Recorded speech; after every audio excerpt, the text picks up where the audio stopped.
نحمده ونصلي على رسوله الكريم اما بعد فاعوذ بالله من الشيطان الرجيم بسم الله الرحمن الرحيم ان اقيموا الدين ولا تتفرقوا فيه صدق اللہ العظیم۔ میرے محترم ساتھیو، ہمارے آج کے درس کا موضوع ہے فریضہ اقامت دین۔ اس درس میں ہم یہ جان لیں گے کہ اقامت دین کیا ہے، اقامت دین کس کو کہتے ہیں، اور یہ تمام مسلمانوں پر فرض ہے، مسلمانوں کا مقصدی کام ہے، تو اس کی دلیل کیا ہے۔ پہلی بات کہ اقامت دین کیا ہے، اس کا معنی اور مفہوم۔ تو اقامت دین یہ لفظ دو لفظوں سے مرکب ہے، اقامت اور دین۔ اقامت کا لفظ جب کسی ٹھوس چیز کے لیے بولا جاتا ہے تو اس وقت اس کا معنی ہوتا ہے سیدھا کر دینا۔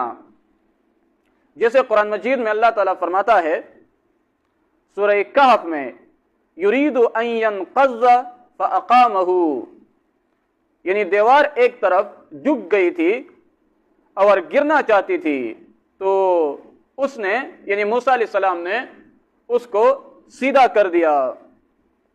اور جب یہ لفظ کسی معنوی چیز کے لیے استعمال ہوتا ہے تو پھر اس کا معنی ہوتا ہے پورا حق ادا کرنا، یعنی متعلقہ کام کو پوری توجہ اور کامل اہتمام کے ساتھ بہترین شکل میں انجام دینا۔ جسے اللہ تعالیٰ قرآن مجید میں فرماتا ہے وَأَقِيمُوا الصَّلَاةَ، یعنی نماز قائم کرو۔ یہاں اقامت کا معنی ہے نماز کو مکمل توجہ اور کامل اہتمام کے ساتھ اس طرح پڑھو کہ اس کا پورا حق ادا ہو جائے اور اس کے تمام ظاہری آداب و شرائط اور باطنی محاسن اچھی طرح ادا ہو جائے۔ تو یہ اقامت کا معنی تھا۔ ابھی دین کے معنی کیا ہیں؟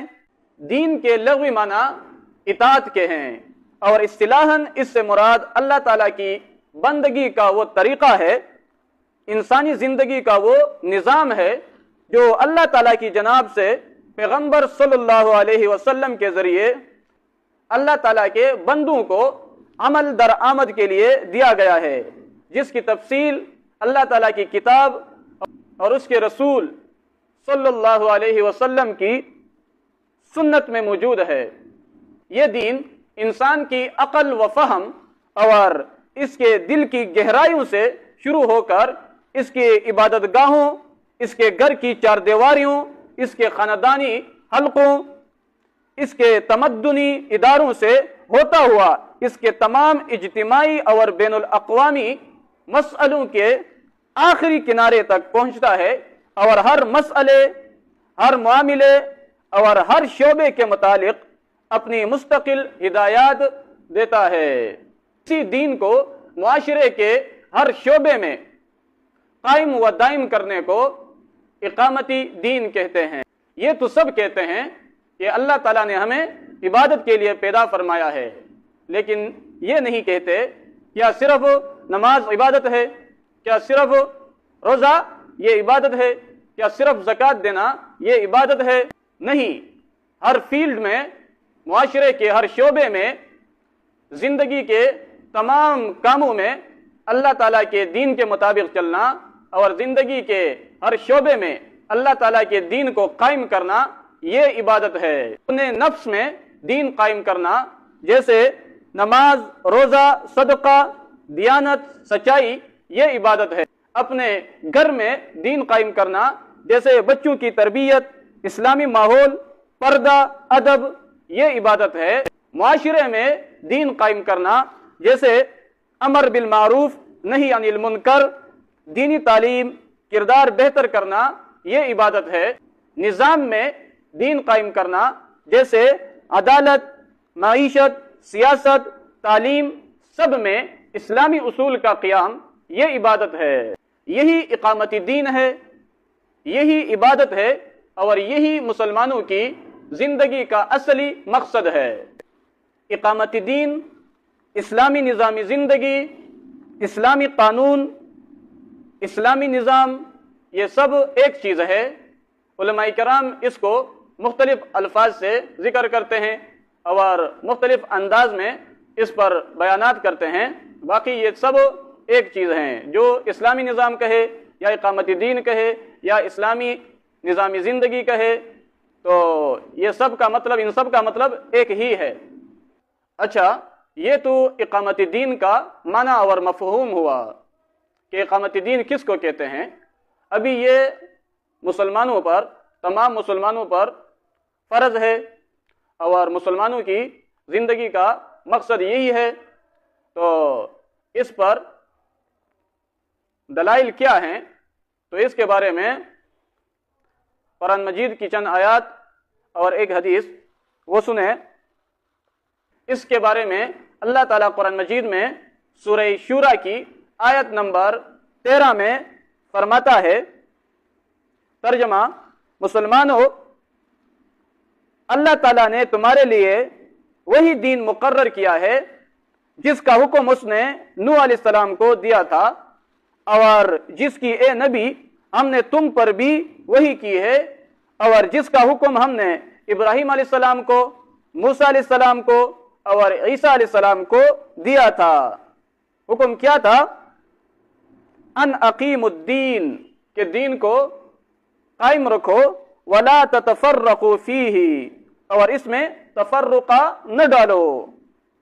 یعنی یہ حکم تمام انبیاء کے لیے بھی تھا اور امتی محمدیہ کے لیے بھی ہے۔ اسی طرح سورہ توبہ آیت نمبر 33 میں اللہ تعالیٰ فرماتا ہے، هو الذی ارسل رسولہ بالہدی ودین الحق لیظہرہ علی الدین کلہ، کہ اللہ تعالیٰ وہی ہے جس نے اپنے رسول کو ہدایت اور دینی حق کے ساتھ بھیجا تاکہ اس دین کو تمام ادیان پر غالب کرے۔ اسی طرح سورہ بقرہ آیت نمبر 208 میں اللہ تعالیٰ فرماتے ہیں، یا ایھا الذین آمنوا ادخلوا فی السلم کافہ، اے مسلمانوں، اے ایمان والو، پورے کے پورے اسلام میں داخل ہو جاؤ۔ یعنی جزوی عمل کافی نہیں ہے، صرف نماز اللہ تعالیٰ کے لیے پڑھنا اور باقی پوری زندگی یہ غیر اللہ کے قانون کے مطابق چلنا، یہودیوں کے قانون کے مطابق چلنا، نصارہ کے قانون کے مطابق چلنا، یا کسی دوسرے غیر اللہ کے نظام کے تابع چلنا، یہ مکمل دین کو اختیار کرنا نہیں ہے، بلکہ مکمل اپنی پوری زندگی میں جو نظام اللہ تعالیٰ نے تمہارے لیے بنا کر بھیجا ہے اس کو اختیار کرو، اس کے تابع ہو جاؤ۔ اسی کے بارے میں اللہ تعالیٰ سورہ مائدہ آیت نمبر 44 سے لے کر 50 تک پورا رکوع اسی کے بارے میں ہے۔ اللہ تعالیٰ تفصیل سے بیان فرماتے ہیں کہ میں نے تم سے پہلے تمام پیغمبروں کو بھی یہی حکم دیا تھا کہ میرے بھیجے ہوئے نظام کے مطابق لوگوں کا فیصلہ کرو، اور ہمارے نبی صلی اللہ علیہ وسلم کو بھی اللہ تعالیٰ حکم دیتا ہے کہ اے نبی، تم بھی میرے بھیجے ہوئے قانون کے مطابق، میرے بھیجے ہوئے نظام کے مطابق ہی فیصلہ کرو۔ اور اسی طرح اللہ تعالیٰ بار بار ایک آیت کو 3 دفعہ دہراتا ہے کہ وَمَن لَّمْ يَحْكُم بِمَا أَنزَلَ اللَّهُ فَأُولَٰئِكَ هُمُ الْكَافِرُونَ، دوسری جگہ فرماتے ہیں فَأُولَٰئِكَ هُمُ الظَّالِمُونَ، تیسری جگہ اللہ تعالیٰ فرماتے ہیں فَأُولَٰئِكَ هُمُ الْفَاسِقُونَ، کہ جو اللہ تعالیٰ کے بھیجے ہوئے نظام کے مطابق، اللہ تعالیٰ کے قانون کے مطابق فیصلہ نہ کرے تو وہی لوگ، ایک دفعہ فرمایا ایک جگہ کہ وہ کافر ہیں، دوسری جگہ فرمایا کہ وہ فاسق ہیں، تیسری جگہ فرمایا کہ وہ ظالم ہیں۔ تو